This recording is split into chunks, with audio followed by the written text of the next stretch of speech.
Caros irmãos e irmãs, saudações fraternas.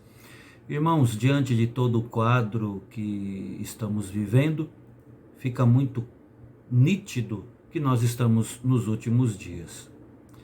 Esta certeza e esta constatação advém do relato bíblico, do testemunho fiel, confiável da Escritura Sagrada e também do que nós estamos presenciando ao nosso redor.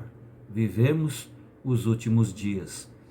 E nós precisamos então intensificar as nossas orações.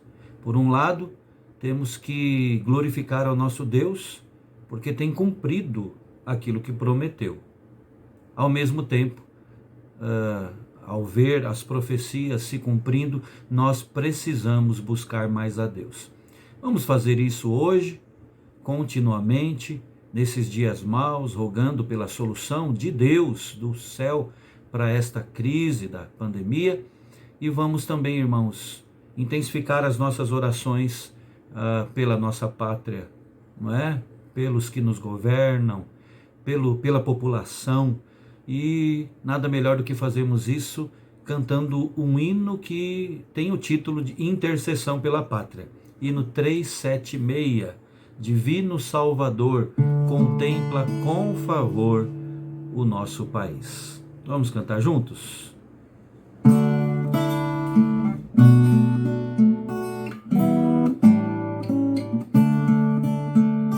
Divino Salvador, contempla com favor nosso país.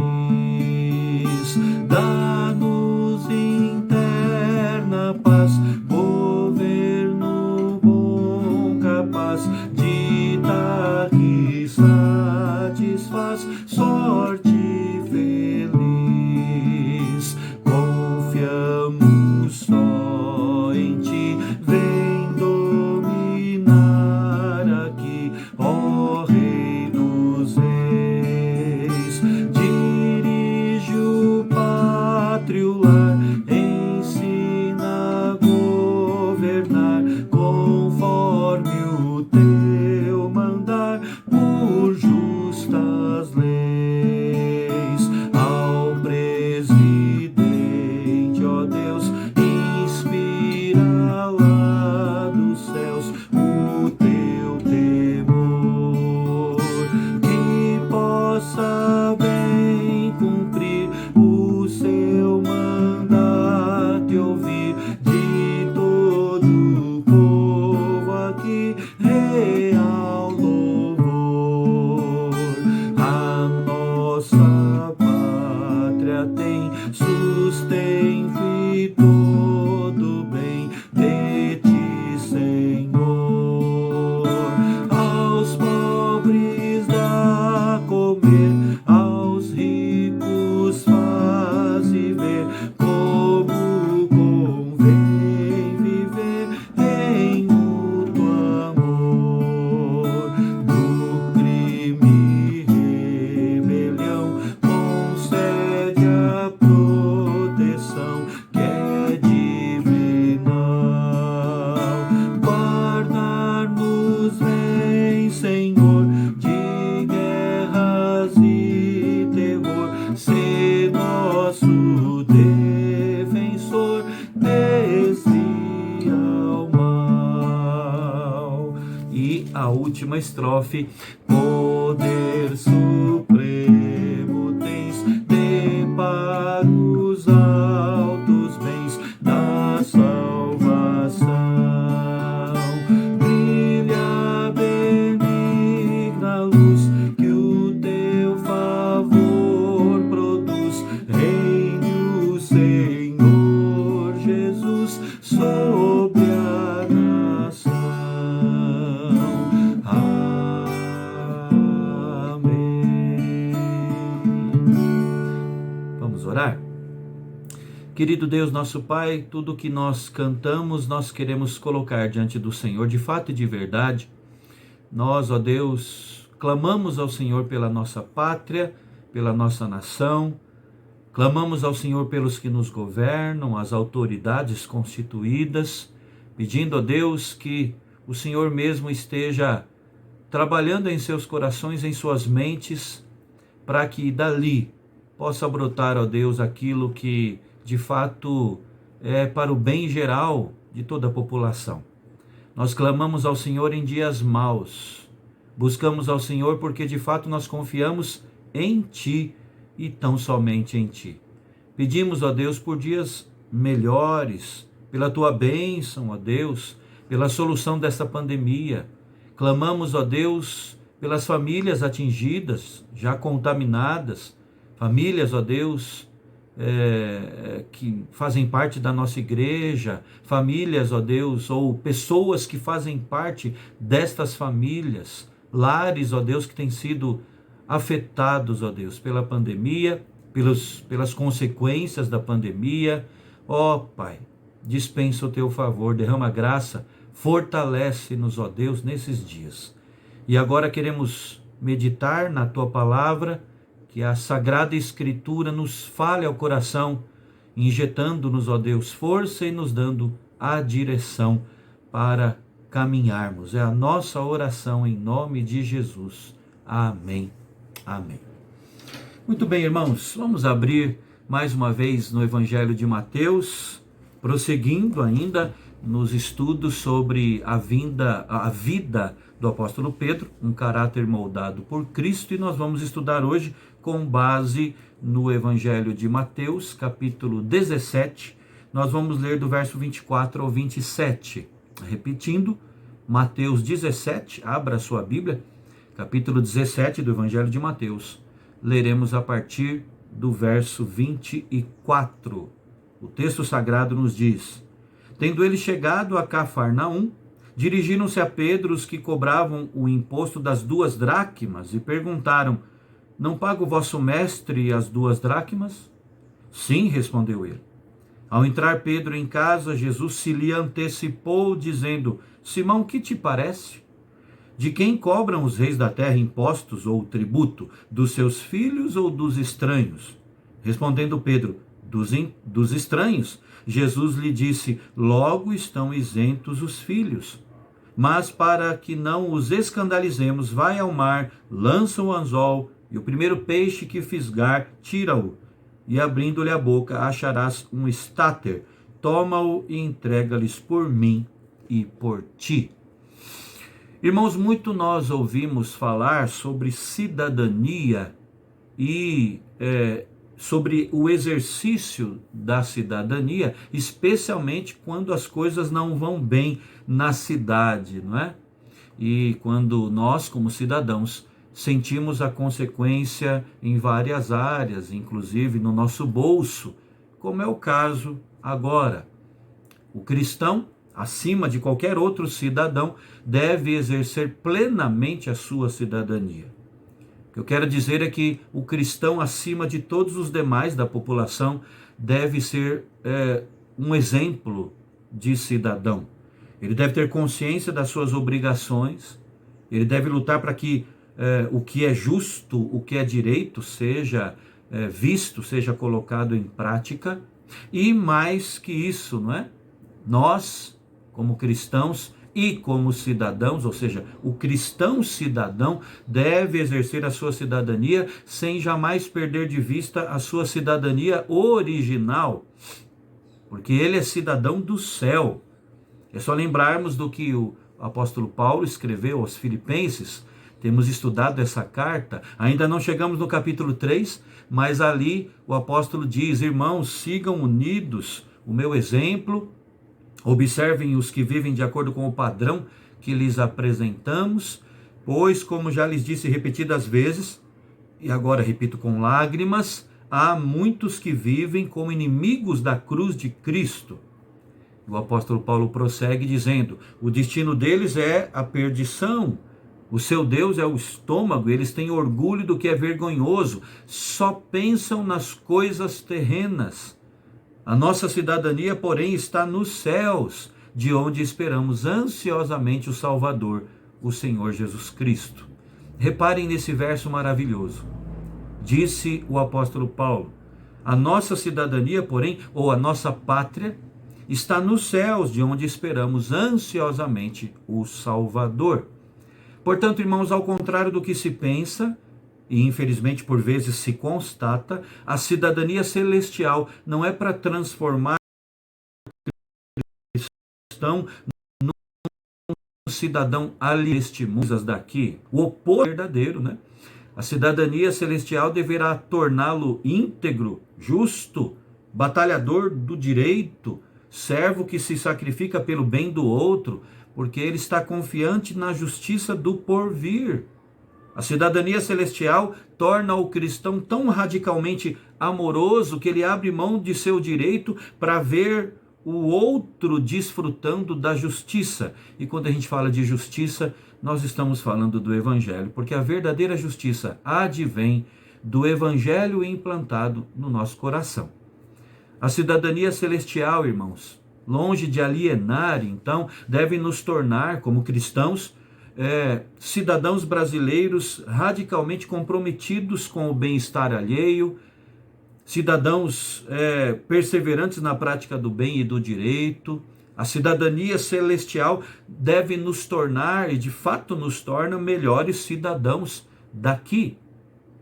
Essa afirmação nós fazemos com base no texto de Mateus 17, o texto que lemos há pouco.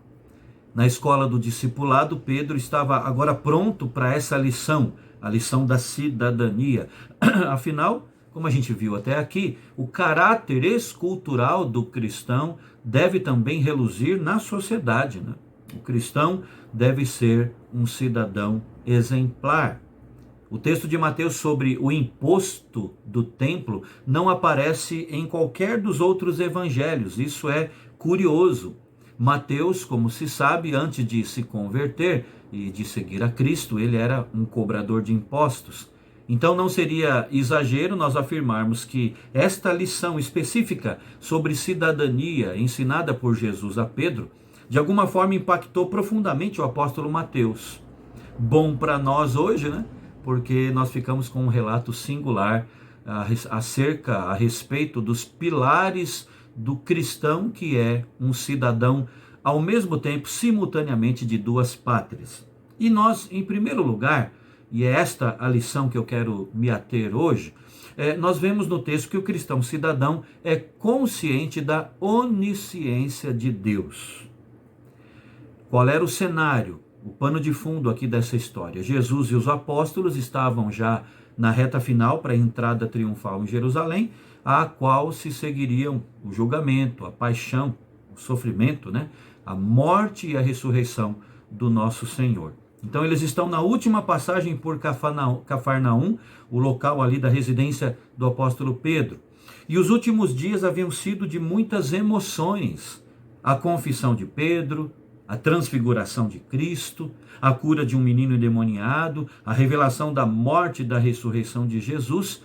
E depois disso tudo, após isso, observe aqui o que acontece. Versos 24 e 25, que diz que quando Jesus e os discípulos chegaram ali a Cafarnaum, os coletores de impostos de 2 dracmas vieram a Pedro e perguntaram: o mestre de vocês não paga o imposto do templo? Sim, paga, respondeu ele.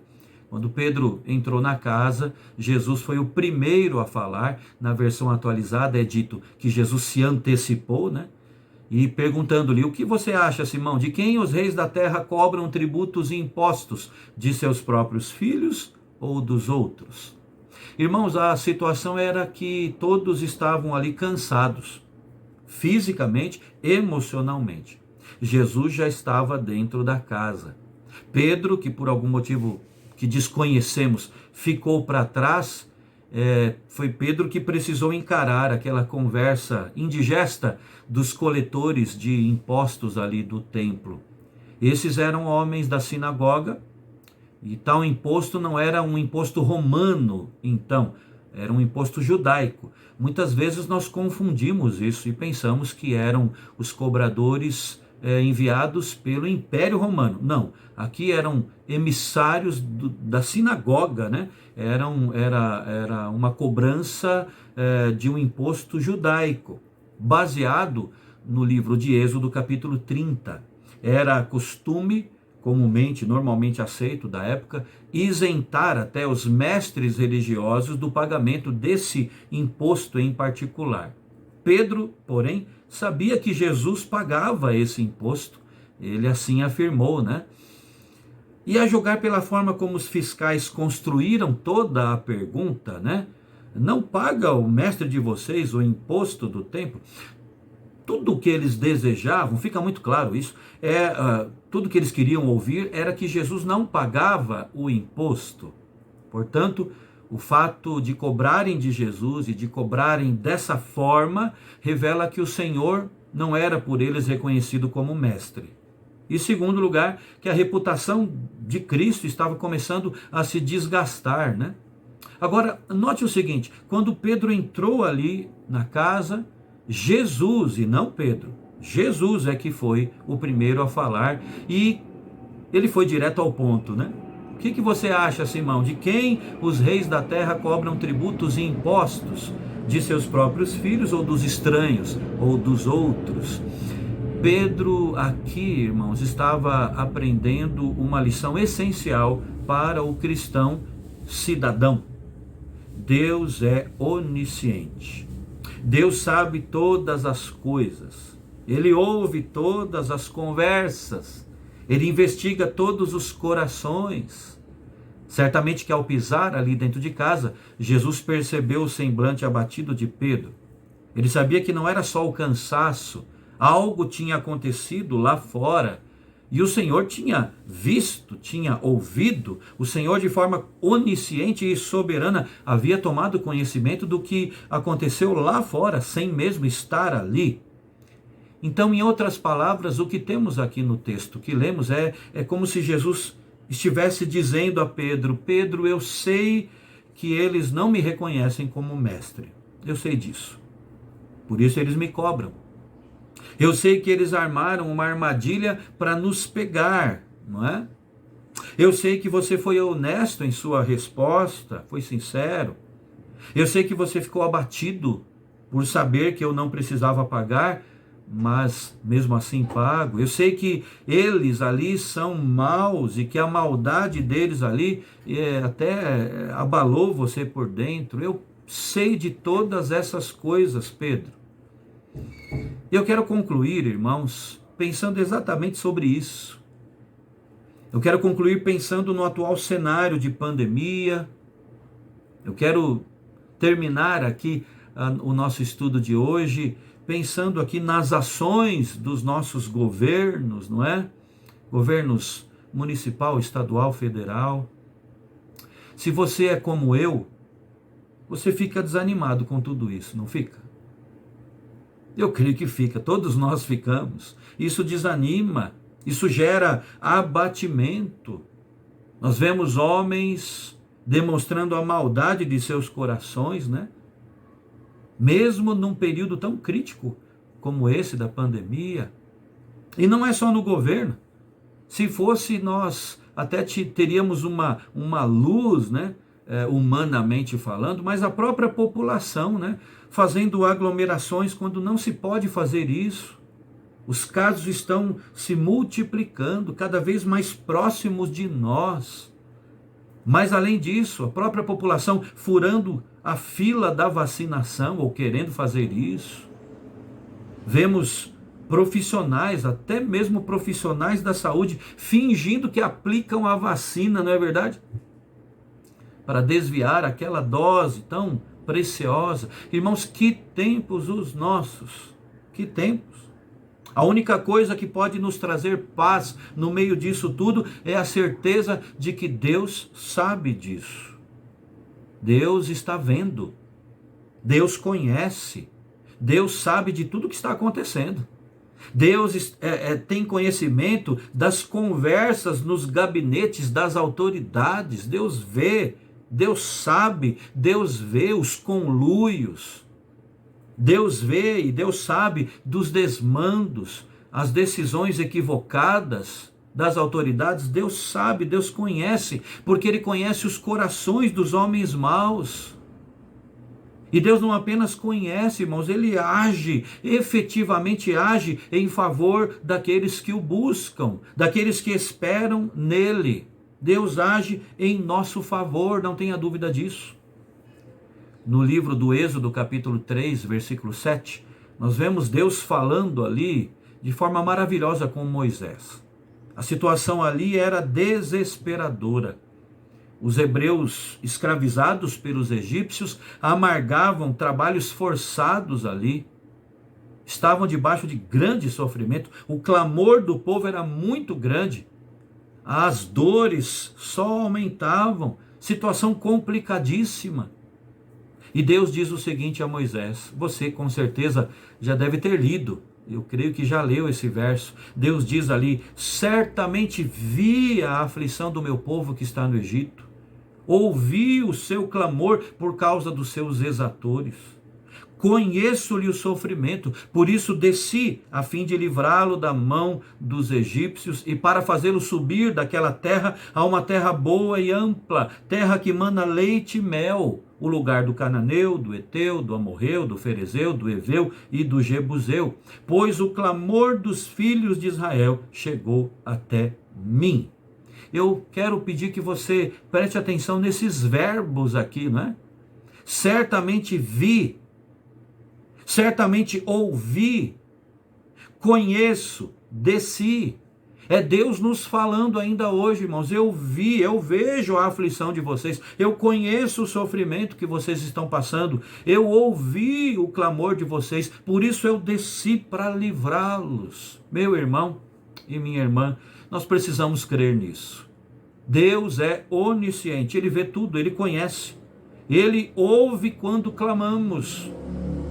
Ele sabe de tudo que acontece aqui com a gente, lá nos gabinetes das autoridades. E Ele desce, Ele vem ao nosso encontro para nos livrar. Quero terminar pontuando e ressaltando isso. Confie então no Senhor. Descanse nisso. E que Deus derrame de sua graça, irmão, sobre as nossas vidas. Deus vê, Deus ouve, Deus nos conhece e Deus vem ao nosso encontro. Por isso, iniciando hoje o nosso momento de oração ampliado, eu peço que você então junte aí a família e busque a Deus. Nos grupos da igreja, durante todo o dia, desde a 0 hora, não é? Nós estamos ali com os horários, famílias, irmãos e irmãs estão colocando os nomes ali. Então, mais uma vez, você, a exemplo do que fizemos hoje, do que fizemos ontem, quarta-feira, hoje, você busque a Deus em oração, junto com a sua família. Pode fazer isso já, pode fazer isso no horário que você escolheu, mas clamemos ao Senhor na certeza de que, como cidadãos, que somos cristãos, cidadãos de 2 pátrias ao mesmo tempo, a terrena e a celestial, temos um Deus que nos ouve, um Deus que vê, um Deus que conhece, um Deus que vem ao nosso encontro. Deus abençoe a sua vida, um forte abraço, até o nosso próximo estudo, querendo o nosso Deus.